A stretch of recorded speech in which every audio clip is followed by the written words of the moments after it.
All right, you guys, welcome back to In the Mind of Music with Nate Nisa right here exclusively on iporadio.com. We are blessed enough to be joined by our special guest on air with us. We have Peter, vocalist and guitarist, Trevor, bassist, also vocalist for Chicago-based band Molehill. How are you guys doing tonight? Great. Thanks for having us. Oh, it's our pleasure. Yes, it is our pleasure. So guys, Molehill's been around for a long time, as I've learned today, and since then has remained independent and strong. The saying about making a mountain out of a molehill, how relatable is that saying to the band's journey this far? I would say it, that was kind of the whole idea with the name Molehill in the first place, to set us on that trajectory. And I think it's been true. I mean, things have been slowly but steadily moving upwards over the years. We can always look back and I don't know, things just keep getting better. More and more people keep joining our team. You know, we get like a manager, we get a lawyer, more people are coming out to shows. We're selling more stuff at every show, and we're getting offered more shows all the time. And it's just, it seems like pretty steady growth for us. That's awesome. So it says that you guys have started on 2008, but were you guys playing shows before you kind of officially started promoting yourselves as a band on social media? This lineup is the four of us have been a lineup since 2010, and then Peter and I met in 2008, and we did some shows with some kind of a different cast. Of characters, and then before that, Peter had the band with completely different lineup when he was in college at University of Illinois in Champaign. I see. Okay, so that makes sense. I was looking back in time into your blogs on your website, which is really, really interesting. How you guys have the blog, and it just kind of gives you just like a whole bunch of history on your music and everything that you guys have done with your projects. So that's really cool. I really love the way you guys have that website set up, by the way. Cool. No, yeah, no problem. So you guys just released your Hearts on Fire EP on May 12th. This is the second EP you guys work with Jay Hall, which is an amazing producer and recording artist out of Nashville, Tennessee. How have you, you guys still there? Yep. Okay, all right. I guess the question is, how do you feel your music has developed since writing your very first songs? Peter, you want to take this? Sorry, I dropped out there for a second. Yeah, the I was wondering how has the process changed since we started writing? You said. How do you feel your music has developed since writing your very first songs? Oh man, it's been such a interesting journey. I don't even know. It's changed in so many ways. I mean, for me, when I first started writing songs, oh my gosh, like when I first wrote my first songs, I was like 15 or 16 or something like that. And just kind of fiddling around with the guitar and trying to write stuff that was interesting, or a lot of times what I thought was a cool song is something that was tough to play. Like if it's hard to play on guitar, it must be cool. And I kind of think in some ways, I think a lot of people go through that. And I think we as a band kind of did that in the beginning too. We thought if things were like musically creative and musically interesting, then that made a good song.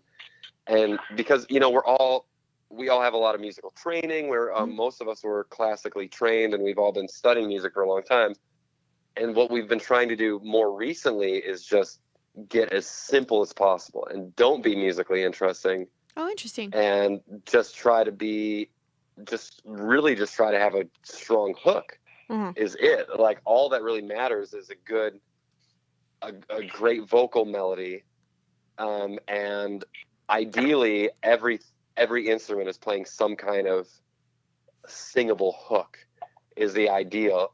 And then, but I mean, you basically want things to be simple. Usually simple is better. And then finding the way to make it memorable and singable and simple at the same time, I think is at least my goal at this point. Right, right. And actually Nate can relate to that. He is a vocalist for his band and he has also some classical training. And I think one of you also played the piano from what I understood when I was researching you guys. You guys have like one of you, maybe Peter? You were Yeah, classically trained on the piano? Yeah, I played piano for my whole life ever since I was 3. Do you think that helped you a lot develop your vocals? Oh, that's an interesting question. I think it helped me develop my ear a lot because I studied a Suzuki method, which was all based on ear training. Oh, okay. So I think that helped my ear. Well. But Uh-huh. oh yeah, nice. Yeah, I think it's a great method. But as far as my singing, I would say I used to sing in church choir for a long time, and I think if anything, that probably helped my singing more than anything. Yeah. No, You guys are the same. I wasn't in church choir. I did high school and junior high choir, and then band as well. But no, when I went in for piano lessons, the teacher refused to teach me by written and made me go by hearing. Yeah. And with me, it was the exact opposite. My teacher actually disabled me by teaching me notes instead. I really wish I would have, adapted the ear for it. Now I'm kind of, stumbling through it again, trying to pick up piano. So it is definitely something that I envy in people who've learned it that way. So for sure. Thank you. Yeah. There are pros and cons because I think my sight reading skills weren't as strong as a lot of other people. When I was in college, I studied piano in college for a little while too, and a lot of other people were way better music readers than I was, and so that was kind of a disadvantage for me. Yeah, I felt that way as well when it came to piano music, but I played saxophone for about 16 years, so as far as music reading with only one note or two notes at a time, I was all right. But anything more than that, it got a little crazy. Yeah, definitely. All right. So, okay. So the song "Hearts on Fire" has a music video to go along with it, and it's an amazing visual experience that can give the viewer the nostalgic feel of Clockwork Orange, is what they're talking about. Me personally, I thought of the little girl in the red coat representing the innocence of life in Schindler's List. The footage used is, like you mentioned in another interview, from protests and revolutions. Can you give us some insight on what Hearts on Fire means to you guys personally for our listeners? Yeah, sure. It's the song's kind of about. The song was inspired by a documentary about the Ukrainian revolution of early 2014 and this Euromaidan protest that was called that led to that revolution. And I watched this documentary and it was just I cried multiple times watching it. I thought it was so powerful, and I wanted to write a song about it, but also I don't know, we tried to make it general enough that a lot of people could possibly relate, because it seems like, especially nowadays, there's a protest every other day happening. Sure. And we're kind of trying to capture that feeling of a lot of people banding together and trying to,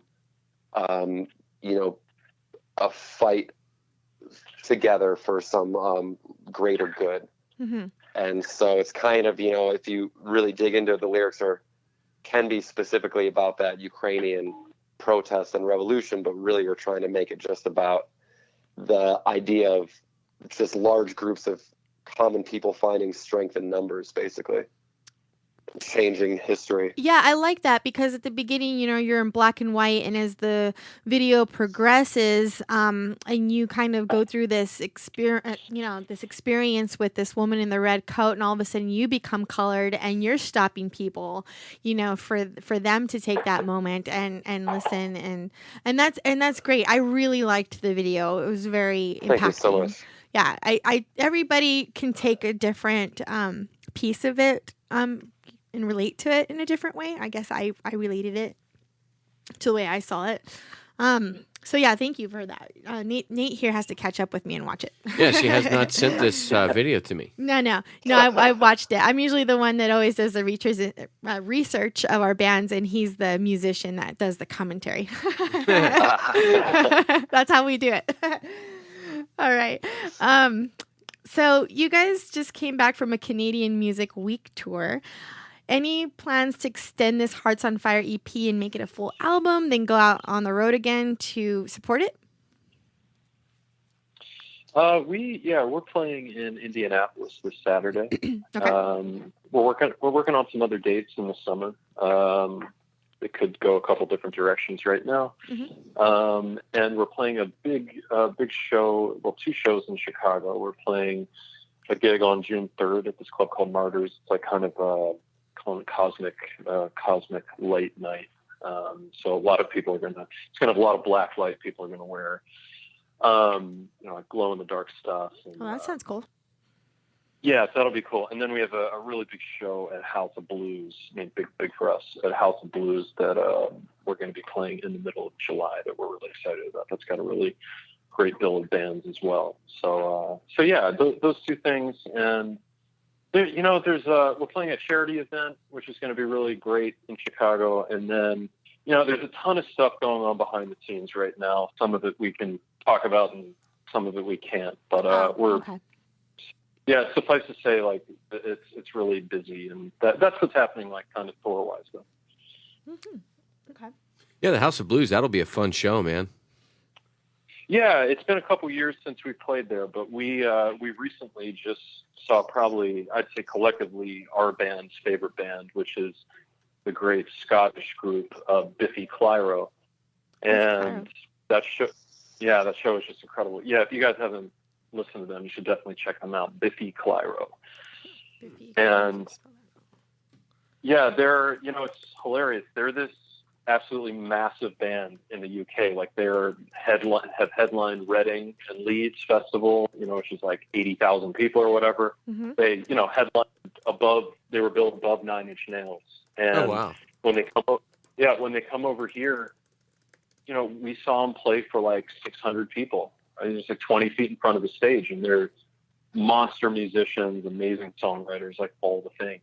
And they're playing tomorrow in Lancaster, Pennsylvania, at a 500 cap club, and it's not sold out. It's kind of incredible. Yeah, it happens, man. Yeah. Us Americans, we don't listen to that much anything, than what we already know. I mean, have you guys actually traveled outside the United States to do some shows? Because I would see you guys getting a huge following in Europe.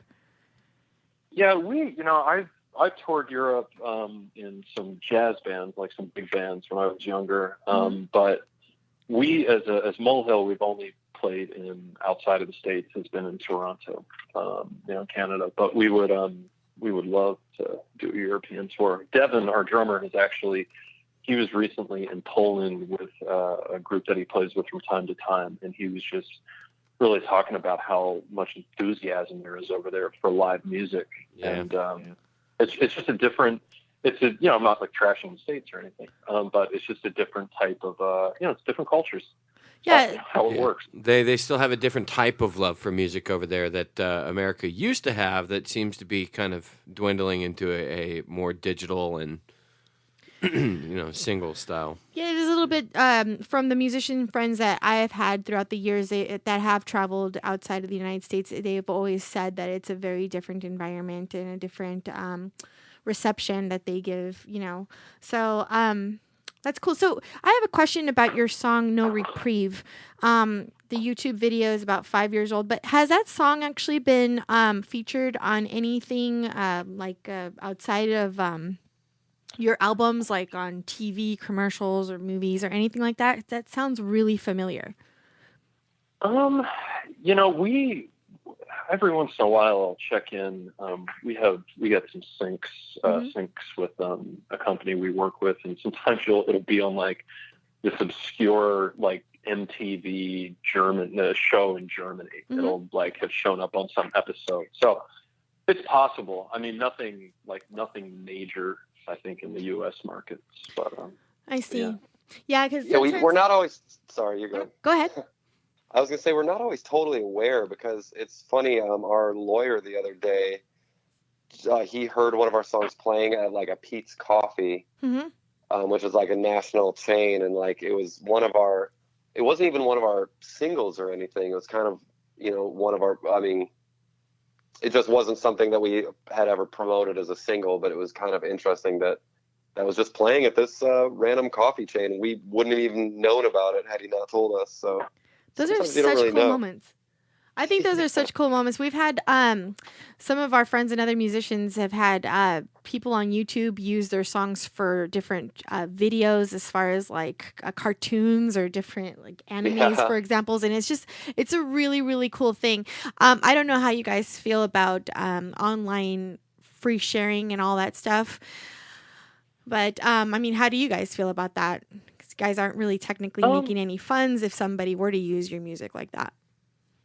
Yeah, there are definitely a bunch of schools of thought on this. I suppose in my mind, I take kind of a more progressive approach, or maybe it's just more, based in reality. But if you're running around spending time trying to tell people not to use your music, that's probably not a great way to develop a relationship with a potential, clearly someone that is a fan, if they're using your music. So,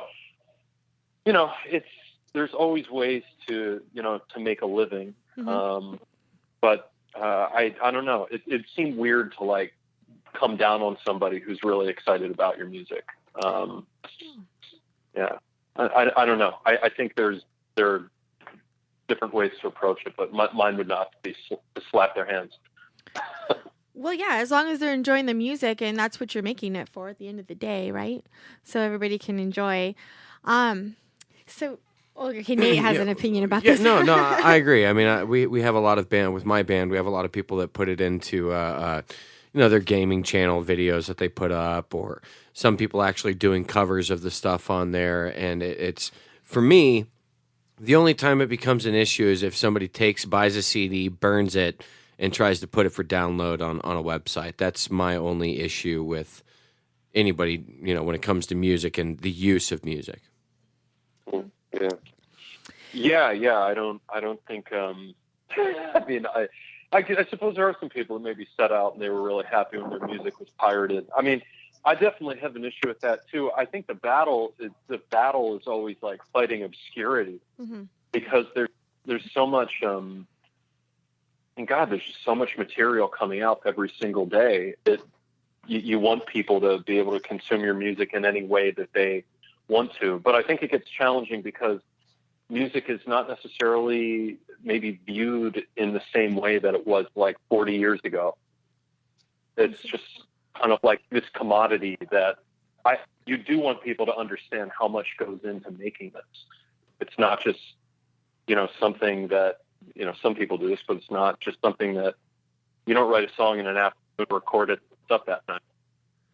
Yeah, and it definitely is not free, and that's what I think a lot of people don't seem to understand. I mean, there's still obviously a good amount of people that understand that, because musicians still make their money. But I think that the people that are giving out these CDs or thinking that it's just okay to just take the CD and give it to other friends or whatever. I mean, I personally am totally okay with that. We'll actually go out and give CDs out to people for, here, just listen to it. If you like it, then awesome. If you don't like it, then give it to somebody you think will like it. That's like a totally different style of approach on it. We try not to give anything out for free. We usually ask for something, even if it's 25 cents, a dime, like something. While they're touring. Yeah, while we're touring, just to make sure that people understand that it's not free, because a lot of people, I think they don't understand how much money really goes into the recording process, the amount of time, effort, and everything that happens. So. Right. Yeah.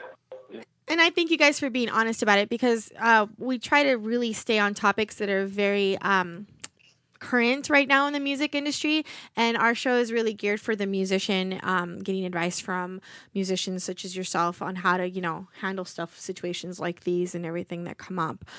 So thank you for being honest. Sure, yeah. So the theme of the show tonight is actually about bands overexposing themselves.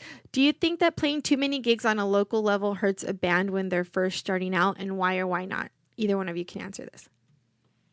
Yeah, we've battled this for years. I mean, the idea that we have even 2 gigs over, was it June 3rd and then July 19th is actually driving us crazy right now. No. But the offer was too good turn down. Mm-hmm. But typically, I mean, in Chicago, I mean, I always come in from the mentality of this: if a major national band who you really like would spend $50 for a ticket or whatever, comes to Chicago or wherever you live 4 times a year, would you go and see them every single time?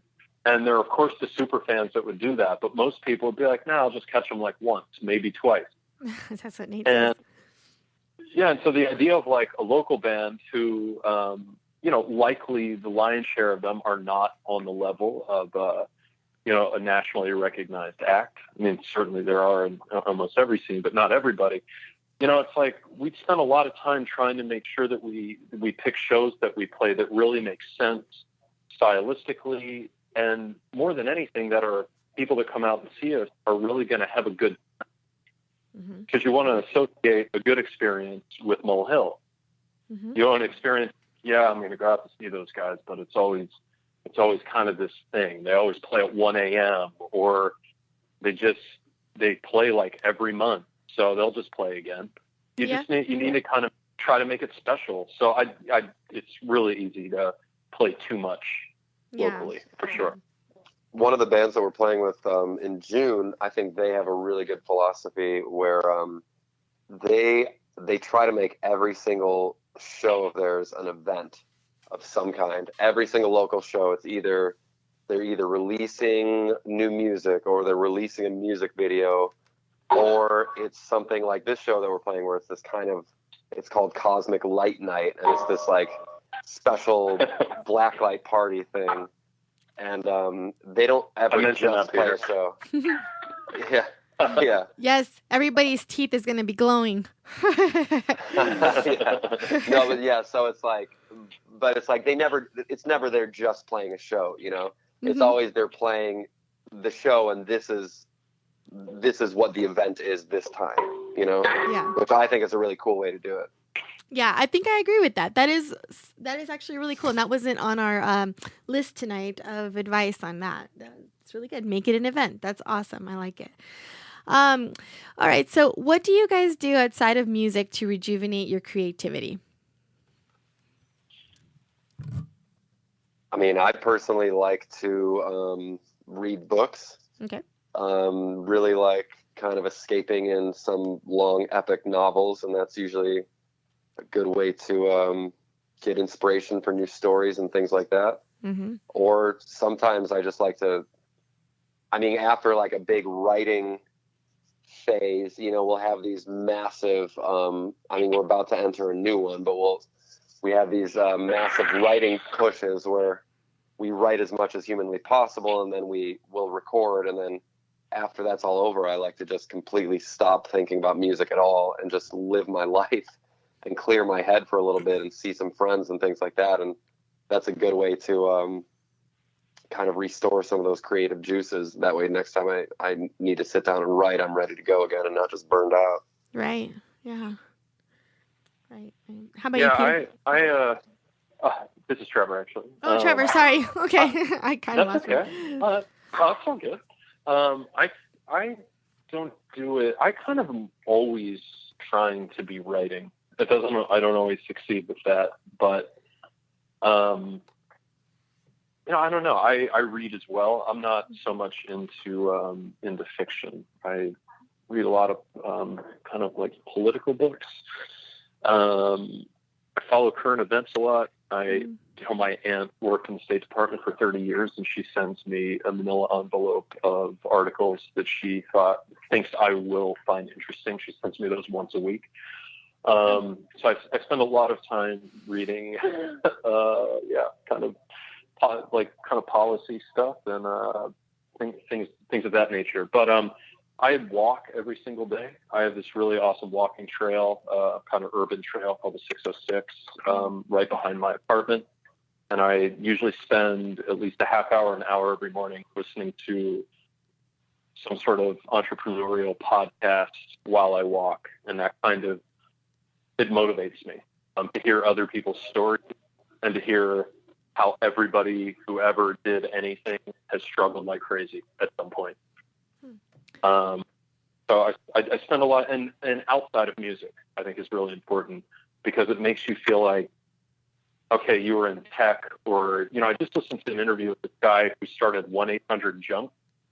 Mm-hmm. Okay. And it was actually this really interesting story about him dropping out of college. His dad was like a doctor and didn't approve of this. And anyway, it's just really cool hearing other people's stories and how they got to where they are. I think that makes me feel more connected to, I don't know, just like other human beings. That's general enough. No, I could actually relate to that, and that's a lot of the reason why we dedicate so much of our time to this show every single Monday, and to talk to musicians from all different walks of life that have been doing it 1 year, that have been doing it 10, 20 years. We just soak in so much information from everybody, and it's so inspiring. It's never a dull moment. Yeah, absolutely. All right, so anything else you guys like to add about Molehill before we play Hearts on Fire and Reverie?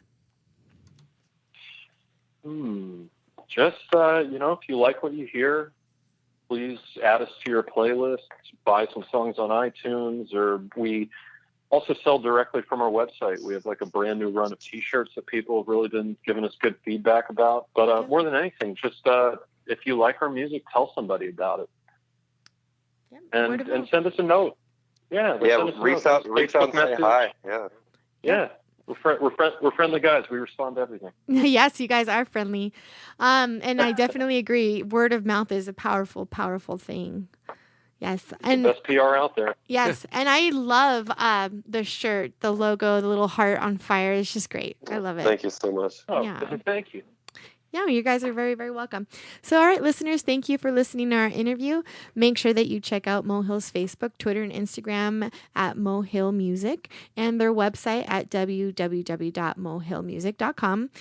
Subscribe to their YouTube channel for all the latest music visuals as well. And Peter and Trevor, thank you for joining us on the show tonight to chat about Molehill. Take good care, guys. Thank you so much. You as well. Thanks for having us. Take care, guys. Of course, thanks. All right, so we're going to go ahead and go into Hearts on Fire by Molehill, and right after that will be Reverie. And we're going to give it over to some music for a little bit, and we will be back.